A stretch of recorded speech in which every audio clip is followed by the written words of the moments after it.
pase, pierna derecha, directo al arco, ¡golazo! ¡Golazo!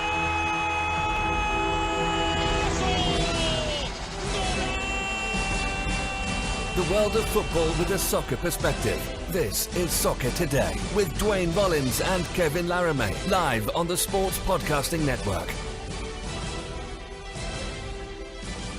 And good day, good night. Welcome to Soccer Today. And yes, we are here a little later than usually, but the game was quite tough last night. It was the second Classique of the season, Duane, the first one in Toronto. And I have to say, I have to eat my words from yesterday. It went a lot better than I expected. Do I have to? Yeah, Do I kind of have had to. Yeah, you have to. You're undefeated at home no more. That is true. 5-1 at one point, I recall. And yeah. You know. Like, I've never seen TFC supporters react this way. Like, at 3-0, like, the silence after Jackson's first goal, like, the silence in that stadium was, like, after the Donadell screamer of a goal, like, the fans were gasping, like, all right, this is not something we're used to now. We're not used to losing at home anymore. But I have to say, the performance, like, fine. Jovinko, Altidore, and Vasquez were not there. Yes. But those three players had nothing to do with the first 10 minutes of the game and how Montreal came out. Okay. Look, this is what I'll say. Yeah, the reaction in the stands was there were a lot of people there that hadn't necessarily been through all of the lows. We sing this song that's for all the highs and the lows.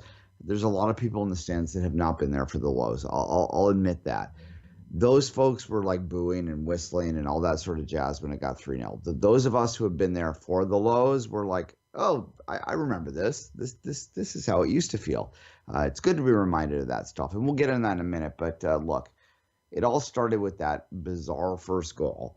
Piatti scored off his ass, basically. It never works, right? Every single striker or player in that position tries to jump in front of the keeper when they're kicking the ball. It never worked. This time it works. Yeah. Look, and what I'll say about that goal, look, for 10 years, I've been in that stadium for 11 years. I've never seen a more bizarre goal than that. Like, that was the most ridiculous goal I've ever seen. And you could see it hit his bum and, like, go in the air. And we're in the south end. It's right in front of us, right? Going, oh, my God, that's going to go in. You watch it trickle over. And yeah. There you go. Nacho Pietti's first goal of the night. His second was a nice little curler, I have to say. Like, third goal for Montreal in, 25 minutes, 30 minutes. It really dictated the game. And, yes, Toronto came back. Ricketts, of course, with a brace. And Canadian violence. We had Jackson Amel with 2 goals. Tussin Ricketts with 2 goals. Kind of like this Canadian soccer thing, Duane. It's good to go. Yeah, I actually turned to someone when Jackson Amel scored his goal and went, oh, well, at least the Canadian scored. And they looked at me and went, I guess. No, it was, look. I don't know what you say about this. The narrative today for many people that don't like TFC, and there are a lot of people out there that don't like TFC, is going to be, oh, see, they're vulnerable. This could happen again. To me, I look at that game and I go, okay, as long as this isn't replicated, as long as we don't see this again, I'm not going to worry about it too much because shit happens sometimes. Excuse my French. That's not French, but you know what I mean. That's French? It's different French than I know. But no, I agree with you that it's going to be tough to replicate. And one of the aspects of that is because Altidore, Jovinko, and Vasquez were not playing. Yes. What is replicable, though, for other teams is the constant pressure that they put on Toronto at home. They went to BMO Field and for once didn't just sit back and let Toronto dictate the play. We talk sometimes about the onus of play when you're at home and you want to construct and build and move forward and dictate the pace of play. Montreal came to Toronto last night desperate, yes, after having a scolding by high offices on Sunday morning. I think the scientists, to be quite fair. So yeah, Montreal came out desperate and put a pressure on a ball carrier that wasn't seen before in Toronto at BMO Field versus this TFC squad. And we've seen a different result by the players, not used to having that constant pressure on them. So that did play a part in that victory for Montreal. Well, okay, here's what I'm going to say. They didn't they did sit back. They just didn't sit back passively, if that makes sense. They were They sat back, playing. but like a Piet, I just have the image of Piet jumping in passing lines and trying to force that turnover or that Oh no, I'd stopping like to see the momentum. block stats. How many shots they blocked? Because in the first 10 minutes before Piatti got that bizarre goal, TFC was all in the other end. They were all forcing it forward, but they couldn't get a shot on target. That's the other thing about this, is they just couldn't get the ball through because there was always an impact player that was blocking the lane or jumping in front or getting over or whatever. The intensity was there.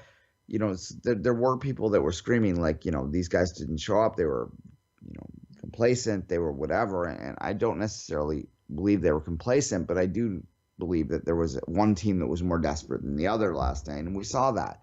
And we saw that in the way that they sort of, blocked the zone and got in front of balls and et cetera, et cetera, et cetera. They played that Leicester game, that sort of, we're going to sit back, we're going to defend really well, and we're going to get out and run when we can. And they did that with great effect, and that is the way to beat TFC. We saw it in the 30th minute when they put Spencer in. That was Vanny acknowledging that they were. Is it putting Spencer in or taking Zavaleta out? I don't know which part of this sub was more important, because Zavaleta was burned twice in the 10 minutes before they conceded 2 goals. Well, and you saw Vanny talk to him on the sideline, and Zavaleta was a little upset when he came off, and Vanny and Zavaleta have a relationship, so there's that. But he was, to answer your question directly, I think that it was more about moving to a 4-man back line, because Montreal was killing them. They were killing them on the sides because Toronto's 3-man back was just getting burned. And this is the vulnerability of TFC. When you have a team that can do what Montreal did last night, they can get out and can attack and can pressure and can block shots and sort of are fast and athletic and can get moving forward, they can burn that back line. That's the vulnerability of the system TFC plays. Now, there aren't a lot of teams in MLS that can do that. You're right, Duane. And there's not a lot of team with a combination of Piatti and Zamali playing up top for one of the first time. Not necessarily striker, but Zamali was a lot more offensively minded than usually. And you don't have a lot of, not a lot of teams in the league have quality 2 midfielders like Piatti and Zamali that once they decide to put on the pressure on the attacking zone, it's difficult to handle. This is a one-off almost. As much as you mentioned why Montreal was successful, the personnel of Montreal that made it successful are not replicable across the league. There's very few teams that have a Piatti and a Zamali.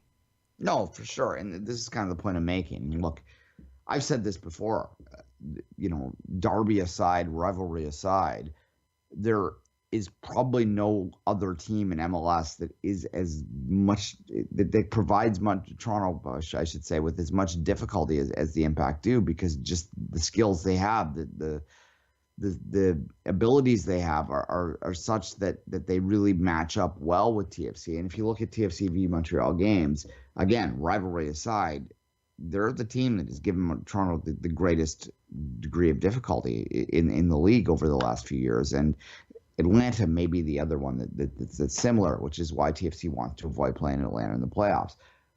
Look, in terms of what yesterday meant, did it mean anything? Did it meant something for the Impact? They're kind of sort of pulled their way back in. They only need 3 more wins now. Yeah, 3 more wins, or just a lot of results go your way. You're looking at 3 points behind New York, 4 points behind Columbus, and that becomes the target in my mind, Columbus, because Columbus has 1 more game played. So you have a potential there. But it's when you're looking at the schedule. Atlanta, NYCFC, Toronto, and so on. So it's difficult on Montreal's side with the games remaining. But you do have, not necessarily the return of hope, but at least it's still on the respirator. It's not unplugged. It's still on the respirator. Yeah, look, I was texting last night with a friend that some people on this show might know from Montreal, who just responded to me last night saying, "I'm going to troll you so hard today." So I'm looking forward to looking at my Twitter feed when I'm done this show. But at any rate, look, yeah, it was. I have to say though, I had some sour grapes that I've seen on social media last night. To be fair, Duane, I think this was the best away performance from a team at BMO Field ever. Like, there was no other team that went to BMO Field and gave Toronto that much trouble. I think Well, when ever. you say ever, you mean in the last 2 years? Yeah, Well, sure. yeah, because then before that they were terrible. But yes, that's what I mean. Yeah.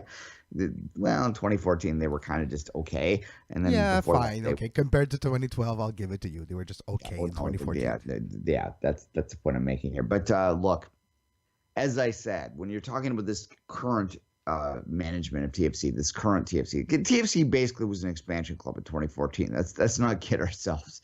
Prior to that, we'll ignore that. After that, when you're looking at that, yeah, the Impact gave TFC the biggest threat they had. And what I was saying a moment ago is that if you look at the Impact's results, although TFC has had the better end of it, it's been a battle. The TFC has been the best club in MLS over the last 18 months, without a doubt. I don't think that's controversial to say that, but the Impact have consistently given TFC all that they could handle, and TFC's just kind of got over the hump last night, or hump overall. When I'm talking about this, you look Well, at yeah, the playoffs, and they got dominated three. the Canadian Championship. That's where maybe it got skewed a bit. But last night we saw, well, Yeah, but even the Canadian Championship, it took TFC to the last kick of the game to beat them. okay, maybe I just remember the 3-0 defeat of a few weeks ago, but a few months ago.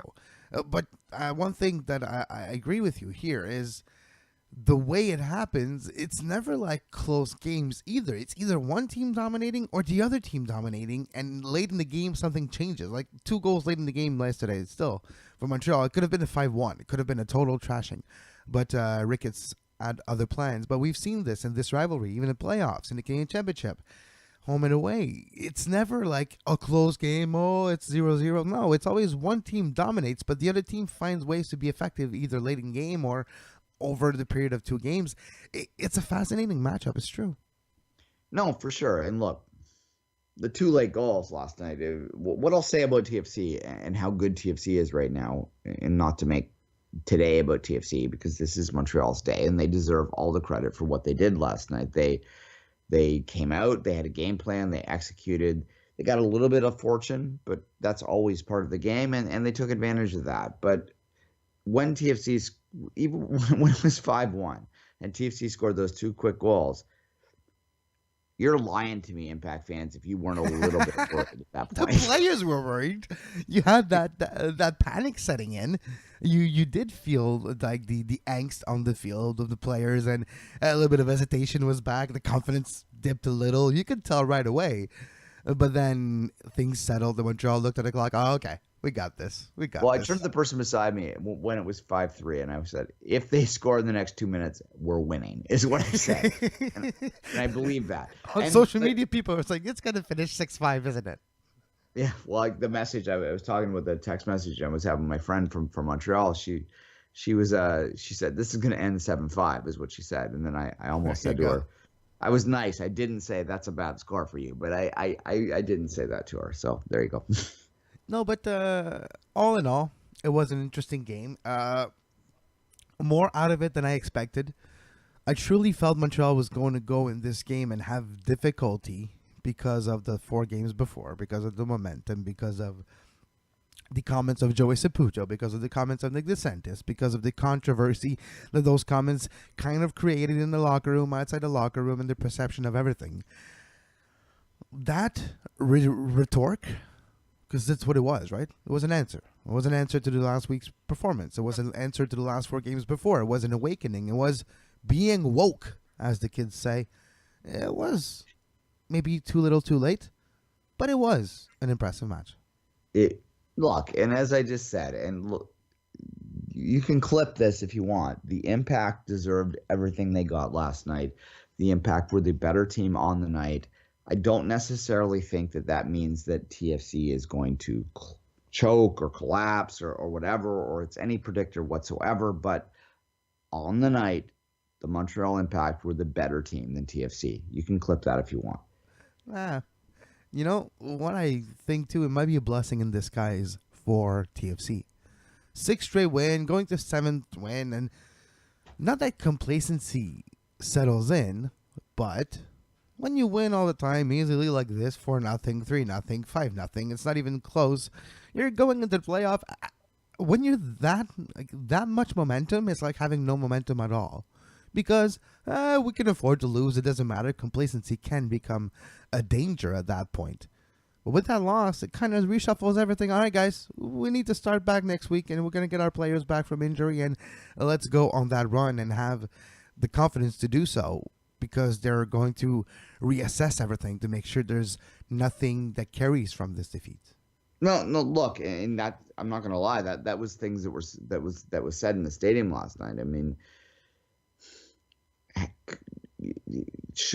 you don't ever want to lose like that, especially to a rival. But at the same time, again, the guy beside me, I turned him at one point and went, at least it's not December, because that was going through my head the entire time. It's like, this sucks, but at the other side of it is, it sucks, but it doesn't really, because they're 11 points up in the Supporter Shield race, and they're going to go in the playoffs with a bye and the number one seed and everything else. So all they need to do is perform for those 5 games in November and December.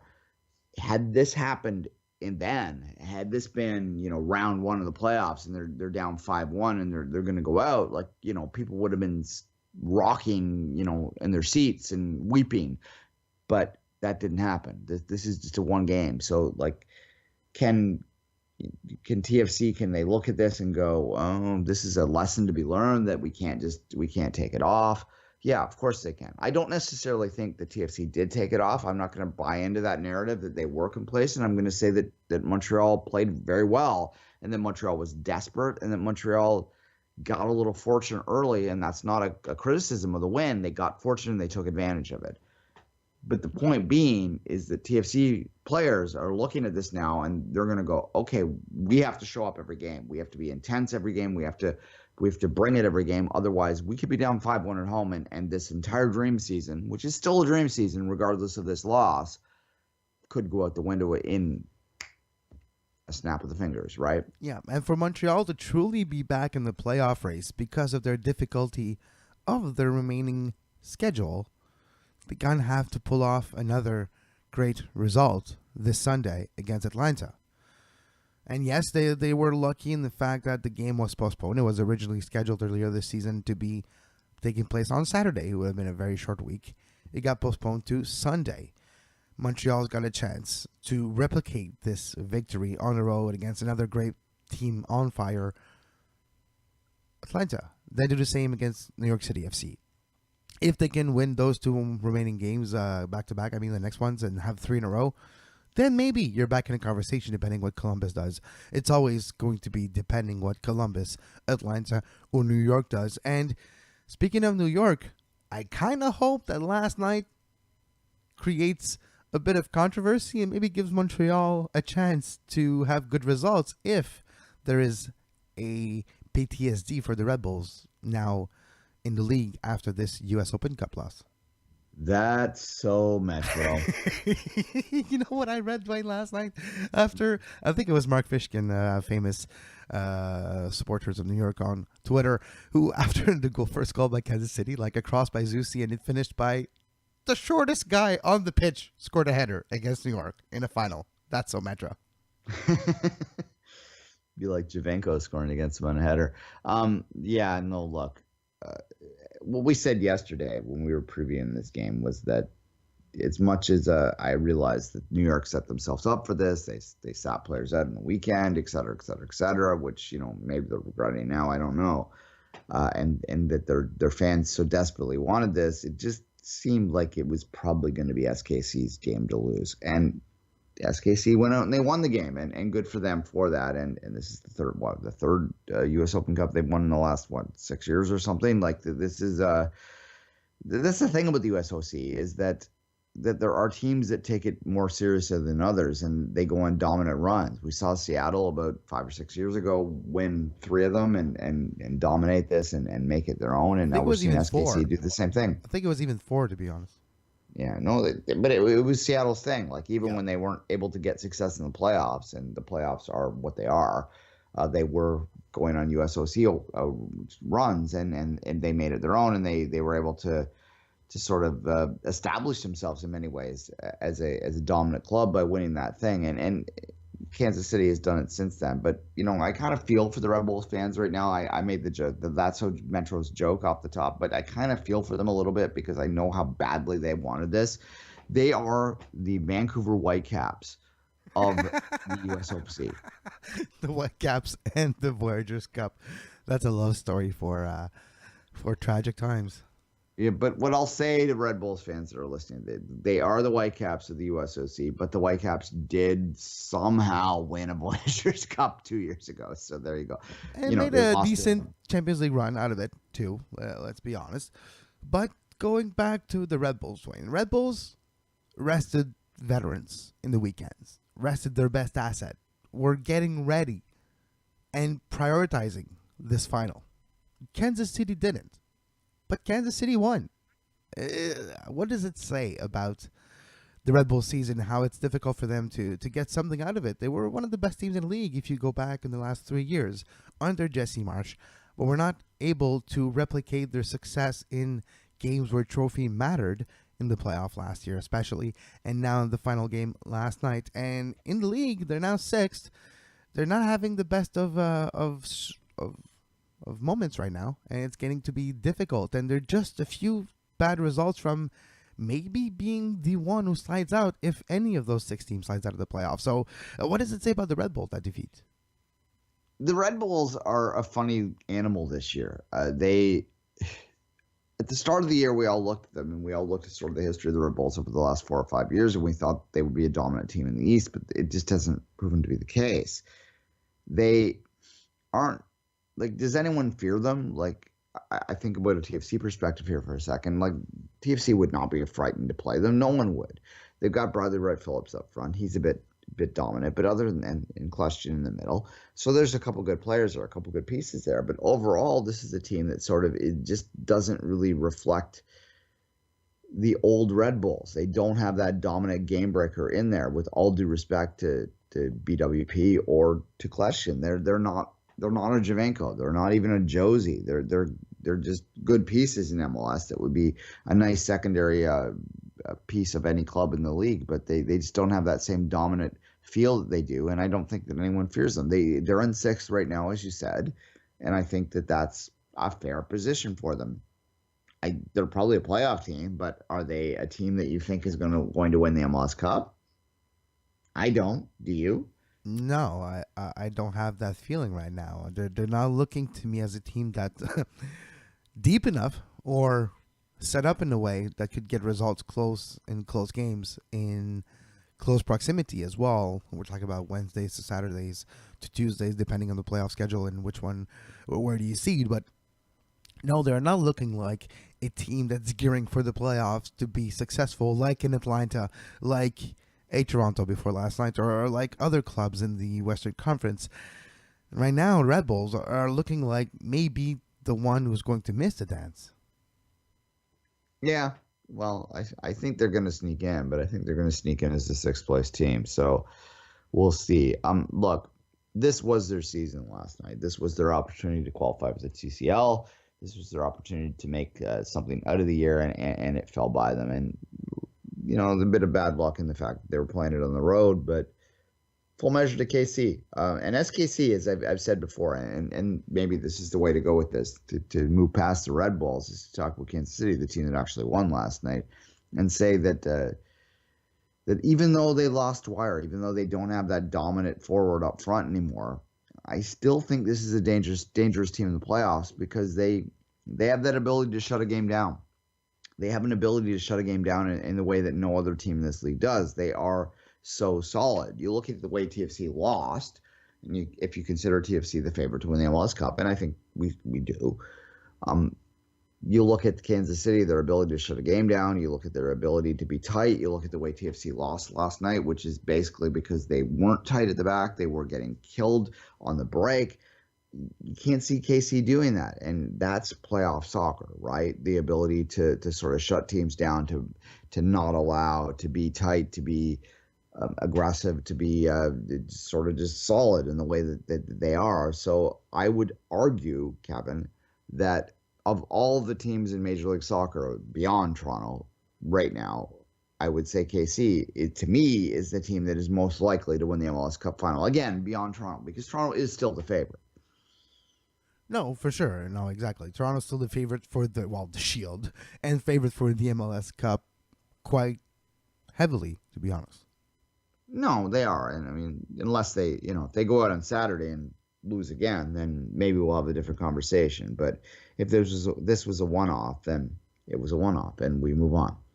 I just want to finish the show, Duane, by talking about Sinisa Ubiparipovic. I don't know if you remember Sinisa. Sinisa was a Montreal Impact player 2011-2012. Played with the Rebels before that as well in Major League Soccer. Did play a little bit of minutes for Montreal in 2012 in Major League Soccer. Announced his retirement from the game yesterday. Former Minnesota Indy 11 player, well known on social media in the North American soccer community. Sinisa, good luck in all your project, and it was always a pleasure to watch you play. Fair enough. Actually, really quick, we should talk about the Mark Sampson stuff too with England. Mark Sampson, the manager of the English women's team, fired yesterday because of improper conduct, I should say. Look, there's a lot of ugliness out there. If you want to just Google his name, you can find all that out. Accused of racist behavior, if what was said was true, then yeah, it was racist. Let's just be blunt about it. What I'll say beyond the fact that if that's the case, if these things are true and he did these things, he should have been fired. Beyond that, I'll say that I spoke to some people in the CSA yesterday about John Herdman, who of course is English and was linked to the England job before, about the possibility of him moving on. And I was assured by everyone that I spoke to yesterday that there is very little chance that John Herdman is going to leave his current quote-unquote project unless, and this is the one thing that was said to me, the caveat is unless there is a quote-unquote blank ton of money put on the table. So it's probably unlikely that John Herdman is going to leave the Canadian national team program unless England really, hands him a blank check. And this might not sound right, but if you go to recent history in England, I doubt they'll put that money out for women's soccer. So it's not at that level yet where you will sign a blank check to get a coach that you really want. It should be. It should be maybe the right decision to actually get Herdman back there if you're a England soccer fan. But I don't think it's there yet. John Herdman is contracted to the CSA through 2020. It would not shock me. He's still a young man. It would not shock me if he is one day the England coach. But yeah, I wouldn't necessarily think that will happen now. No, I have to agree with you. All right. On that note, Kevin, do you have any final thoughts? I'll enjoy the rest of my day thinking of the 5 goals of last night, thinking of Jackson Amell scoring 2 in Toronto. Nacho Piatti's boots and buttocks scored as well, and I'll cheer that on today. I'll cherish it, and I'll keep it with me because I might not get the chance to see a playoff game. But until tomorrow, as always, for Duane Rollins, I'm Kevin Laramee. You can follow Duane on Twitter at 24th Minute and myself at Kev Laramee. Until tomorrow, have a great soccer. You can find the podcast version of all the shows we do on iTunes, Apple Podcast, Google Play Store, TuneIn Radio, iHeartRadio, and anywhere you get your podcast.